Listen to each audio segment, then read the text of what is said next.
Hello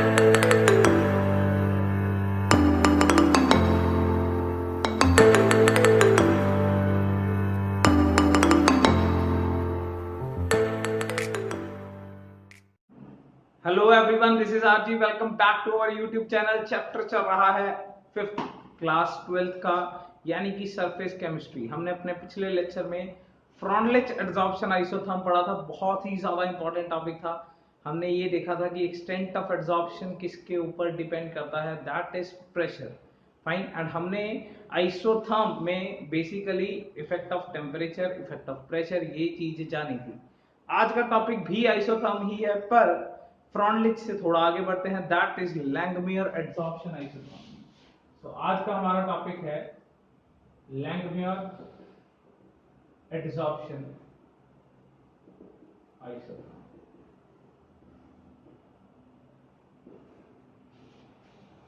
so basically यार, Langmuir ने अपनी एड्सॉर्प्शन, देखो चीज सेम ही है, जैसे फ्रॉन्टलिच था वैसा ही है। इसने भी यही बोला था कि the adsorption is proportional to the pressure. चीज वही है, पर वो जो कल फ्रॉन्टलिच प्रूव नहीं कर पाया था ना, आपको याद होगा, फ्रॉन्टलिच ने बिल्कुल लास्ट में एक लिमिटेशन निकल के आया था, like this is fail at high pressure.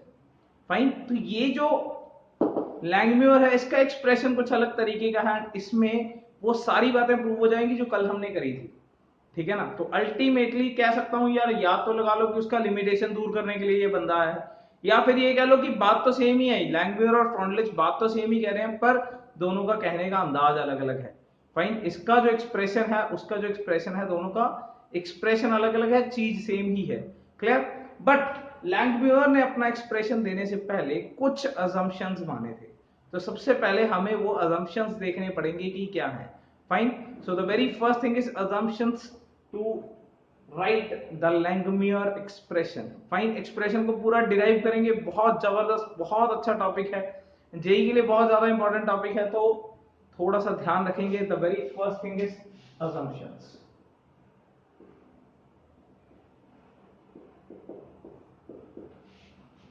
The very first assumption is, देखो लैंगम्यूर ने बोला था कि ये सिर्फ एक मोनोलेयर एड्सॉर्प्शन होगा।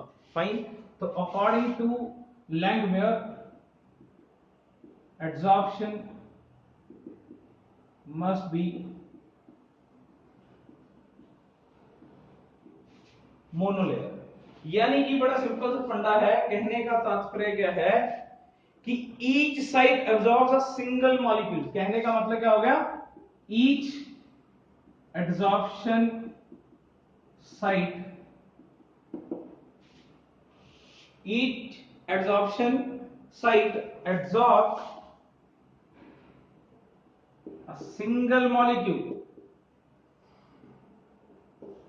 देखो इसको ड्रॉ करके दिखाता हूं। बेसिकली मैं, ये हमारे पास मान लीजिए कोई एड्सॉर्बेंट है, ये हमारे पास क्या है, एड्सॉर्बेंट है। तो यार इस जगह पे एक ही मॉलिक्यूल लग सकता है बस, मतलब मल्टी लेयर नहीं हो सकता है ये। तो यहां इस जगह पे सिर्फ एक ही मॉलिक्यूल लग सकता है, इसके ऊपर दूसरा नहीं लग सकता। ये हमारे पास क्या हो रखा है, गैस एड्सॉर्ब। क्या हुई है ये, तो ये हमारे पास गैस के मॉलिक्यूल्स हैं जो एड्सॉर्ब होकर आए हैं, यहां पे गैस एड्सॉर्ब हुई है पूरी की पूरी। तो this is the gas adsorb. तो एक ही लेयर बन सकता है बस। यानी कि अगर ये एक साइट था, साइट मतलब एक लोकेशन जहां पे एड्सॉर्बेट मॉलिक्यूल आ सकता है। देखो साइट का मतलब है एक ऐसी लोकेशन जहां पे एड्सॉर्बेट आके चिपकने वाला है, तो उस एक साइट पे सिर्फ एक ही मॉलिक्यूल आके लग सकता है, ज्यादा मॉलिक्यूल आके नहीं लग सकते। ज्यादा का मतलब मल्टी लेयर नहीं बनेगा। ऐसा नहीं होगा कि इस साइड पे एक आ गया उसके ऊपर एक आ गया, ऐसा नहीं है। एक साइड के ऊपर सिर्फ एक ही मॉलिक्यूल आके लग सकता है। Is that thing clear. यानी कि ईच एड्सॉर्प्शन साइट, साइट का मतलब है लोकेशन, हर एड्सॉर्प्शन साइट एक ही मॉलिक्यूल एड्सॉर्ब कराएगा, यानी कि एक लोकेशन पे एक ही मॉलिक्यूल आके चिपक सकता है। क्लियर। सो अल्टीमेटली हर लोकेशन पे एक एक मॉलिक्यूल आके चिपका हुआ है, कोई दिक्कत। पॉइंट सेकेंड थिंग जो इसमें बोली वो है rate of adsorption is equal to rate of desorption. Adsorption जो है डिसॉर्प्शन के इक्वल है। देखो एड्सॉर्प्शन है बेसिकली आखिर चिपक जाना, डिसऑप्शन है चिपका हुआ मॉलिक्यूल हट जाना। देखो गैस के पार्टिकल यहां आके लगना एड्सॉर्प्शन है, एंड इन मॉलिक्यूल्स का यहां से हट जाना। ये जो मॉलिक्यूल्स हैं यहां से हट जाएंगे तो इसे बोलेंगे डिसॉर्ब्ड या डिसऑप्शन। गैस डिसॉर्ब्ड, यहां पे गैस एड्सॉर्ब्ड है, यहां पे गैस डिसॉल्व्ड है। तो बड़ी सिंपल सी बात है यार, हमने पिछले लेक्चर्स में भी बात करी थी, अगर कोई चीज आगे लग सकती है तो हट भी सकती है, बड़ी सिंपल सी बात है। फाइन, तो एक इक्विलिब्रियम एस्टैब्लिश हो जाएगा जब ये आगे लगेगा दूसरा निकल जाएगा। क्यों? क्योंकि मल्टी लेयर तो हो ही नहीं सकता, एक मॉलिक्यूल के ऊपर दूसरा तो लग ही नहीं सकता जब लेयर एक फिक्स है।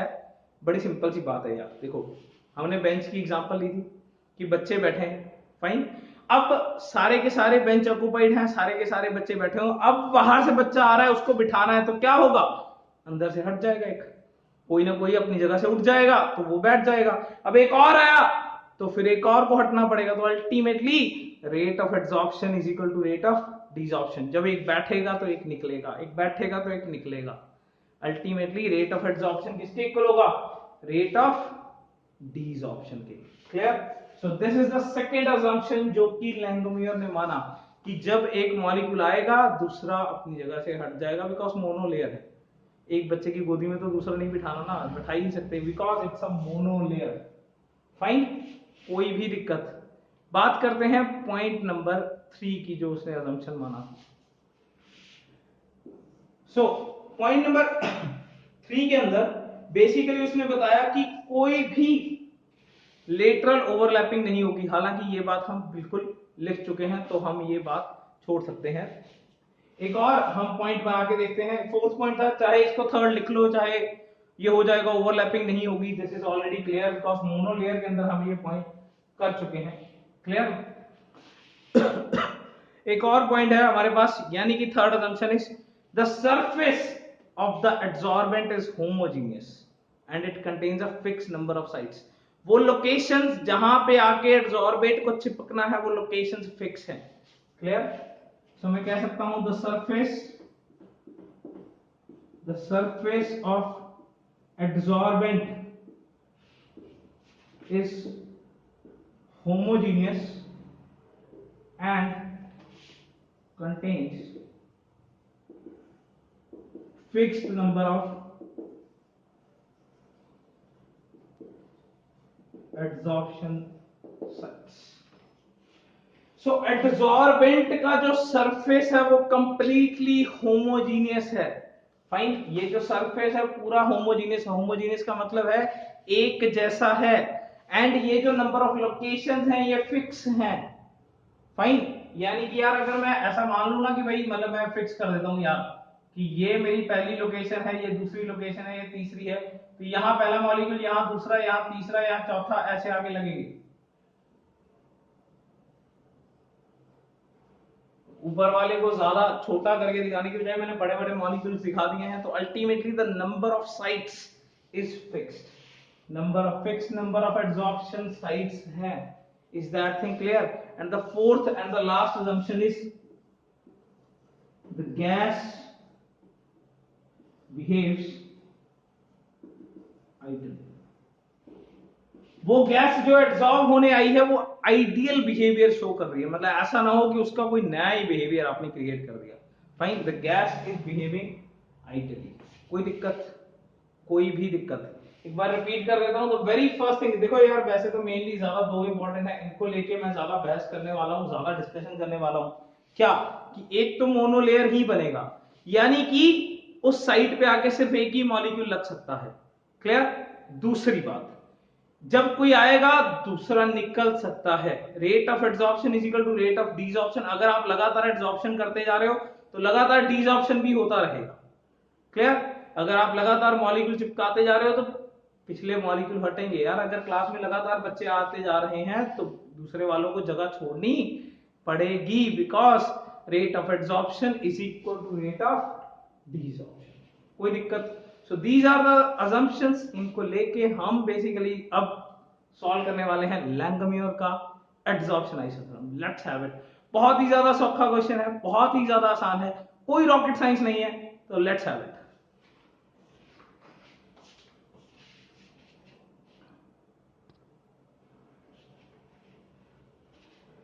सो एक्सप्रेशन डिराइव करते हैं बेसिकली सबसे पहले rate of adsorption. Yes, rate of adsorption यानी कि आके चिपकना, उसकी टेंडेंसी, उसका रेट बेसिकली किस बात के ऊपर डिपेंड करता है? डेफिनेटली इस बात के ऊपर डिपेंड करता है कि इस गैस का प्रेशर कितना है। ये तो बात हम पहले ही कर चुके हैं।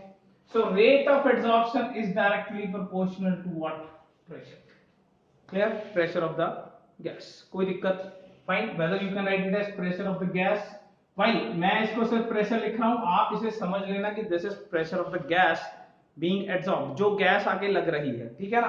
आई am habitual with the term P, fine. So basically इसे P is pressure of the gas which is going to be absorbed, जो आके लग रही है। क्लियर? सेकंड, और किसके ऊपर डिपेंड करता है यार? खुद सोच के देखो, किस बात के ऊपर डिपेंड करता है? डेफिनेटली ये चिपकने वाली साइट्स कितनी है, क्योंकि जितना ज्यादा सरफेस एरिया अवेलेबल होगा उतना ज्यादा तेजी से एब्जॉर्प्शन होगा। बड़ी सिंपल सी बात है यार, मैं क्लास में एंटर किया तो जितने ज्यादा बेंच खाली होंगे उतना ज्यादा आसानी से मैं एब्जॉर्ब हो सकता हूं। जब जगह ही नहीं होगी तो आगे कहां से बैठूंगा? अपन ने ये तो 2-3 लेक्चर हो गए लगातार बात करते हुए, अगर जगह अवेलेबल है, सरफेस अवेलेबल है तो एब्जॉर्प्शन जल्दी से हो जाएगा, अगर सरफेस ही अवेलेबल नहीं है तो एब्जॉर्प्शन कहां से होगा? तो डेफिनेटली किस बात के ऊपर डिपेंड करता है rate of absorption? Available sites on the surface.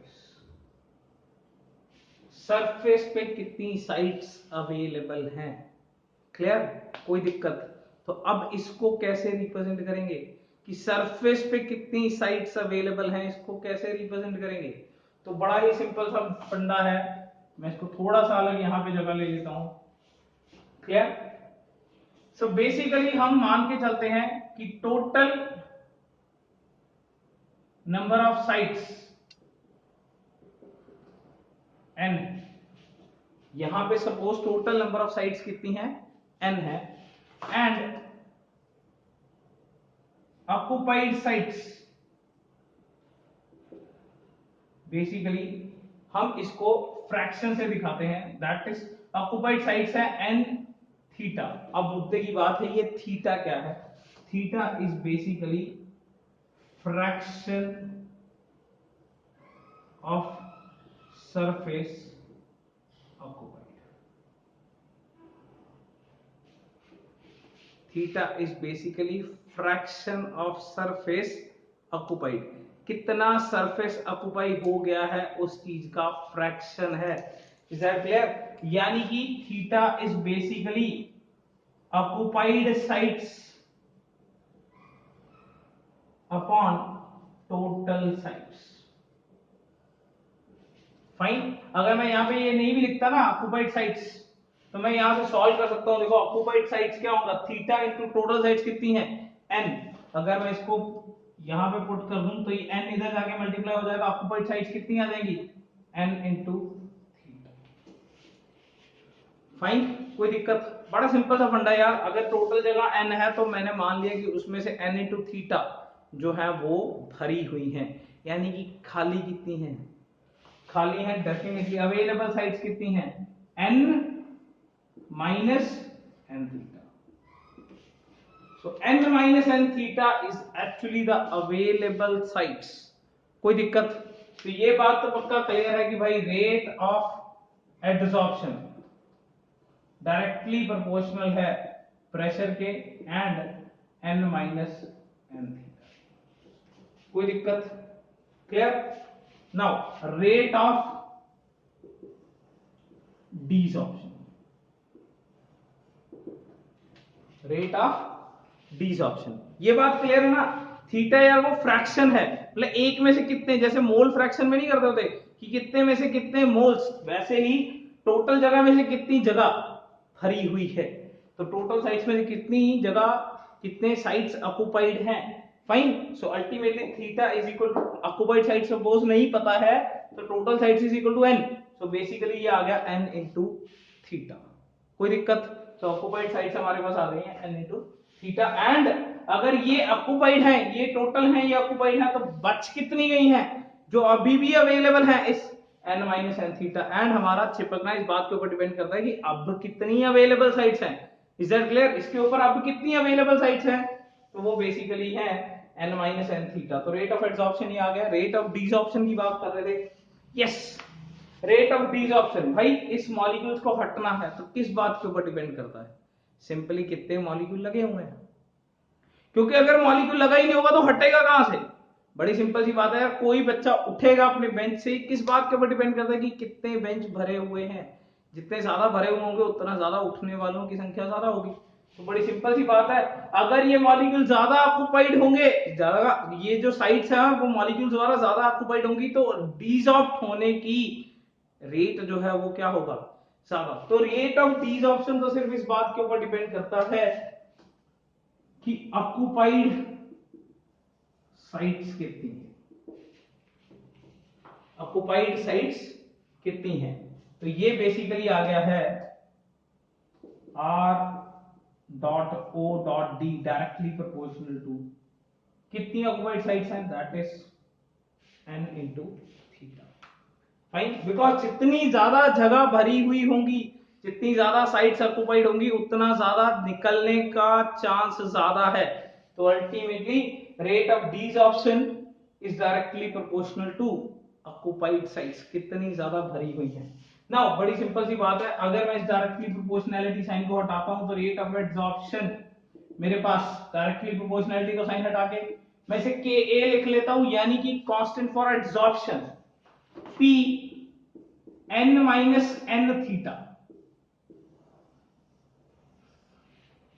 And इसका भी डायरेक्टली प्रोपोर्शनैलिटी साइन हटा देता हूं, that is rate of desorption is equal to K D. Fine, whether I can write it as capital D. So n into theta. ये equation number आ गई है मेरे पास 1, ये इक्वेशन नंबर आ गई है 2। चलिए मुद्दे पे चलते हैं। दोनों की एड्सॉर्प्शन और डिसॉर्प्शन की इक्वेशन आ गई है।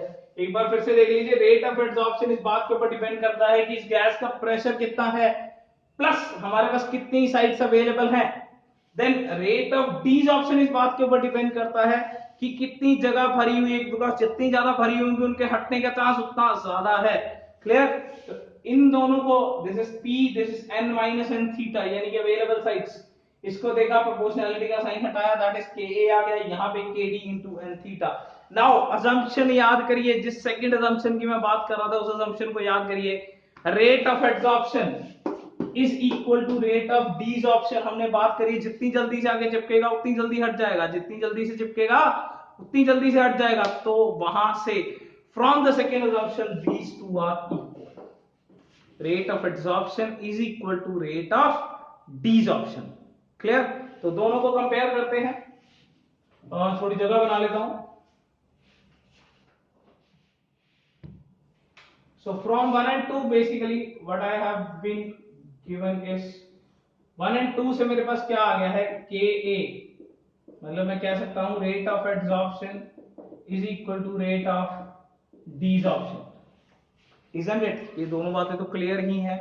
तो Ka P n minus N theta is Kd n theta. कोई भी दिक्कत? क्लियर? सो n कॉमन आके बाहर आ जाएगा, this is Ka P n 1 minus theta, this is Kd n of theta. n cut गया है। क्लियर? सो अल्टीमेटली इनकी requirement नहीं है अब हमें, ये हम लिख चुके हैं। So this is what Ka P minus Ka P into theta Kd into theta. Theta वाले टर्म्स को एक साथ कर लेते हैं, this is Ka P Kd theta plus Ka P theta. So ultimately Ka P is equal to Kd plus Ka P into theta. So theta is K D plus K A P, नहीं this is, ये इसके नीचे आएगा K A P upon K D plus K A. सो ये हमारे पास basically लैंगम्यूर का relation आ गया है, that is theta is equal to K A P K D plus K A P. Fine, पर इसको अभी मॉडिफाई करना है थोड़ा सा। फाइन, ये कह सकता हूं एक पार्शियल लेवल ऑफ इक्वेशन आ गई in the form of theta, पर हमें तो x अपॉन m में चाहिए जैसे फ्रॉन्टलिस ने दिया था, that is extent of absorption में। क्लियर? पर यहां तक समझेंगे क्या हुआ, like rate of absorption rate of desorption को करके हमने इक्वल बेसिकली व्हाट, हमने पूरा का पूरा रिलेशन डिराइव किया है just to calculate the theta. Fine, हम सिर्फ थीटा कैलकुलेट करना चाहते हैं, दैट इज के A P upon K D plus K A P. कोई दिक्कत? क्लियर? नाउ इस चीज को मैं थोड़ा सा आगे और बढ़ाना चाहूंगा। थीटा इज इक्वल टू, देखो दोनों को, डिनोमिनेटर को एंड न्यूमिनेटर को के डी से डिवाइड कर दो, न्यूमिनेटर को भी एंड डिनोमिनेटर को भी के डी से डिवाइड कर दीजिए। बोथ का न्यूमिनेटर, देखो न्यूमिनेटर जो है उसको भी के डी से डिवाइड कर दिया एंड जो डिनोमिनेटर है उसको भी के डी से डिवाइड कर दिया। Divide numerator and denominator with के डी। न्यूमिनेटर और डिनोमिनेटर दोनों को के डी से डिवाइड कर दिया, के ए upon K D into P बन गया है, के डी अपॉन के डी बन गया है, प्लस के ए upon K D into P बन गया है। यहां पे हमारे पास इसको के ए अपॉन के डी को एक अलग के लिखा गया, दैट इज के पी अपॉन 1 प्लस, क्योंकि ये कट गया है, दिस इज 1 के P upon 1 plus K P. कोई दिक्कत? ये हमारे पास रिलेशन आ गया, पर अभी भी still this is not the final answer. ये फाइनल आंसर नहीं है, पर काफी लंबा डेरिवेशन है। देख लीजिए, theta is equal to K A P upon K D plus K A P है, तो इसको दोनों को के डी से डिवाइड कर दिया, what we got is this. Clear? तो इतना लिख लीजिए, इतना लिख लीजिए, मैं इसको आगे डिराइव करता हूं, और काफी ज्यादा है, इसको बेसिकली सॉल्व करना है एंड x अपॉन m की टर्म में लेके आना है। लिख लीजिए ये वाली चीज, theta is equal to K P upon 1 plus K P. लिख लिया?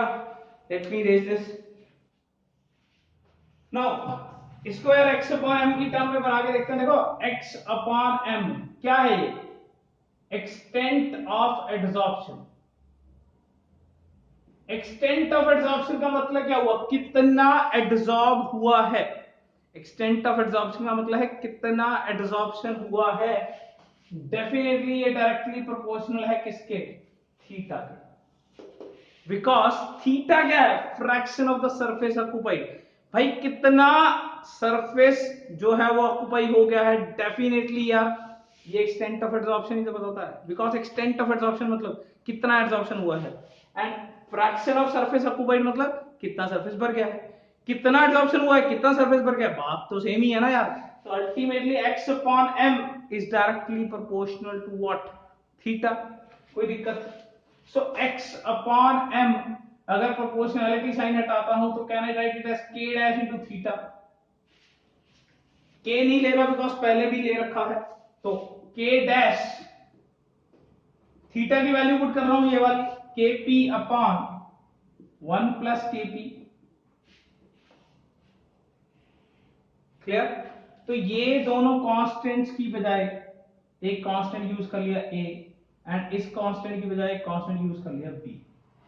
इसकी बजाय a यूज कर लिया है, इसकी बजाय b यूज कर लिया है, तो x upon m is equal to ap upon 1 plus bp। This is the final Langmuir equation. Fine, so this is Langmuir adsorption equation। Fine. अब मुद्दे की बात ये है, देखो ये तो हो गया ना, कोई ज्यादा खास बड़ी दिक्कत नहीं थी, एक्स अपॉन एम थीटा के डायरेक्टली प्रोपोर्शनल लिया जा सकता है, बिकॉज एक्सटेंट ऑफ एब्जॉर्प्शन ही हमें ये बताता है कि कितना सरफेस भरा हुआ है। तो X upon M is equal to proportionality हटाया तो के डैश आ गया है इनटू थीटा। अब थीटा की वैल्यू पुट कर दी है K P upon 1 plus K P, so K P upon 1 plus K P, K dash into K is actually में ए आ गया है, एंड यहां जो के है उसको मैंने बी लिख लिया है, प्रोपोर्शनैलिटी। बेसिकली तो कांस्टेंट्स को मिला के नया कांस्टेंट लिखा, nothing else, fine. And A और बी क्या है, constants depends upon the nature of adsorbate and adsorbent, जैसे कल किया था, फ्रॉन्टलिच के अंदर भी किया था, ए एंड बी क्या आ गया, वहां के एंड 1 अपॉन एन लिखा, के ही तो है, ए भी तो के ही है, K dash into K is A. So basically these are constants depends upon nature of adsorbate and adsorbent। so basically A और B डिपेंड करता है adsorbate के नेचर पे एंड adsorbent के नेचर पे। कोई दिक्कत, मैं इसको प्रूव करूंगा बेसिकली सारे के सारे तीनों के तीनों पोजीशंस के लिए कल, जो लो प्रेशर, इंटरमीडिएट प्रेशर और हाई प्रेशर के लिए। क्लियर? तो ये सबने लिख लिया है, बेसिकली मैं इसको प्रूव कर रहा हूं। अब low pressure, high pressure and intermediate pressure के लिए ये चीज चाहिए हमें सिर्फ। अगर डेरिवेशन नहीं भी हो रहा कोई दिक्कत वाली बात नहीं है, we are just required the final relation, हमें फाइनल रिलेशन से मतलब है। क्लियर? कोई दिक्कत? So let's have it.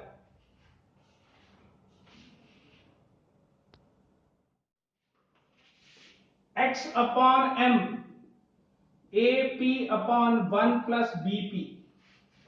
Clear? कोई दिक्कत? ये हमारे पास फाइनल रिलेशन है लो प्रेशर, हाई प्रेशर वगैरह के लिए। प्रूव करके देखते हैं। सबसे पहले एट लो प्रेशर, देखो जब प्रेशर कम होगा तो मैं कह सकता हूं कि ये टर्म इसके मुकाबले क्या है, नेग्लिजिबल है।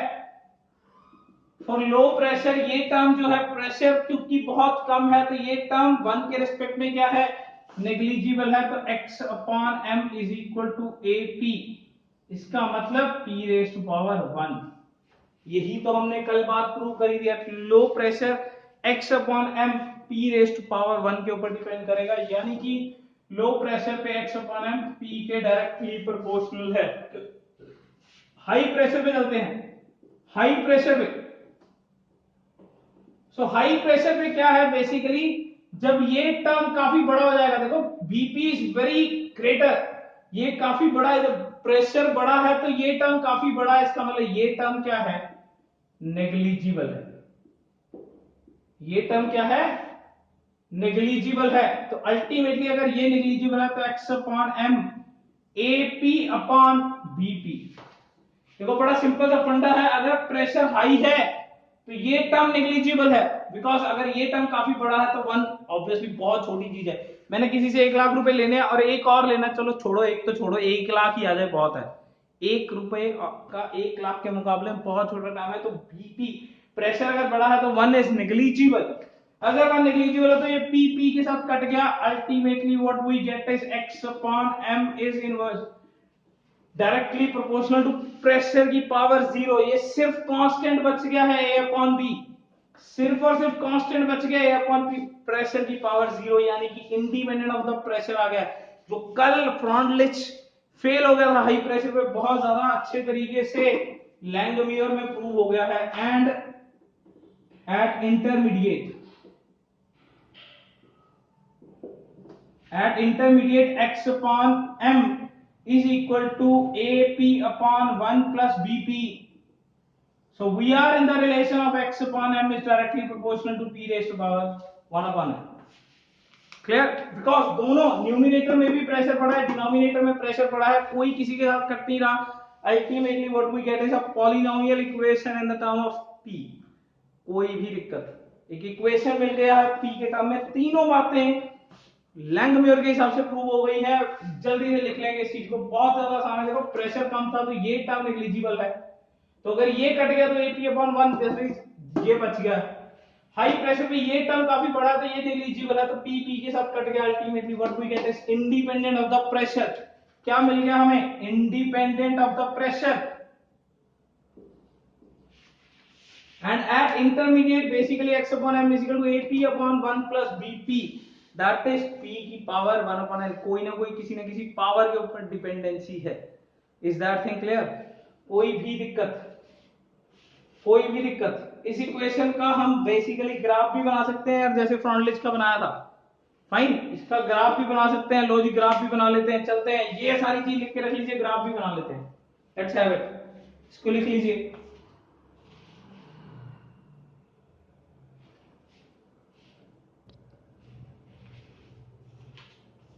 सो ग्राफ बनाने वाले हैं इसका यार.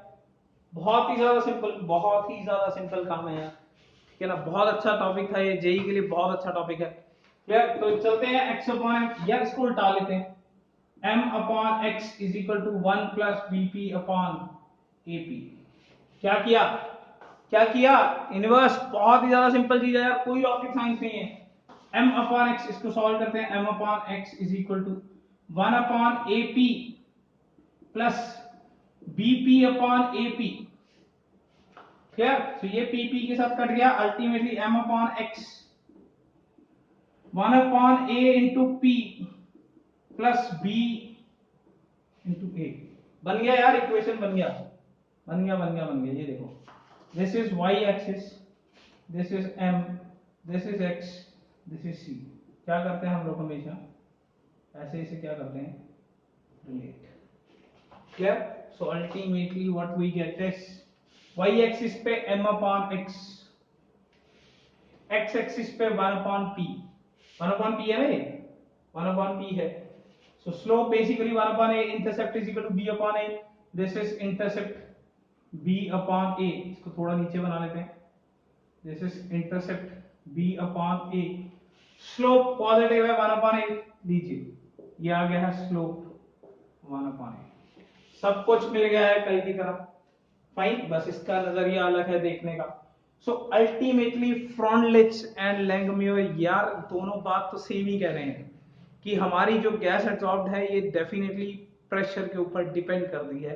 पर दोनों का जो इक्वेशन है बहुत ही सिंपल था. यहाँ पे इन्वर्स कर लिया हमने, इसको खोल लिया इक्वेशन को, m अपॉन x और 1 अपॉन p के अंदर ग्राफ ड्रॉ कर लिया है. ये बेसिकली y एक्सिस पे ले लिया है, ये x एक्सिस पे ले लिया है.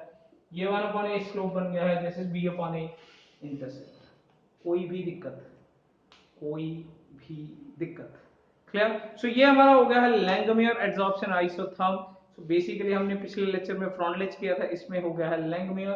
तो अगले लेक्चर में हम बात करेंगे एड्सॉर्प्शन इन द सॉल्यूशन की, एंड एड्सॉर्प्शन का पार्ट जो है वो अगले लेक्चर में हो जाएगा खत्म. सो बेसिकली मैंने बताया था इस चैप्टर में 3 पार्ट हैं, एड्सॉर्प्शन, कैटालिसिस एंड कोलाइडल्स. तो उसमें एड्सॉर्प्शन पार्ट अगले लेक्चर में हो जाएगा खत्म. So आपको अगर कोई दिक्कत है तो you can definitely pick me up on in the comment section, or you can dial me my number. You already have my number. So till then, best of luck. पढ़ते रहिए, दबाते रहिए. Thank you so much.